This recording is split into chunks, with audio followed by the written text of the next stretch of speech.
சொந்தம் தன்னையே மண்ணுக்குள் இங்கே கண்டேனே இந்த வேளையே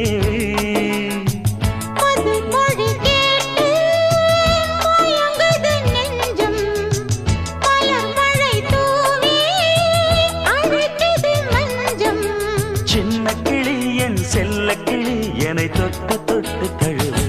பட்டு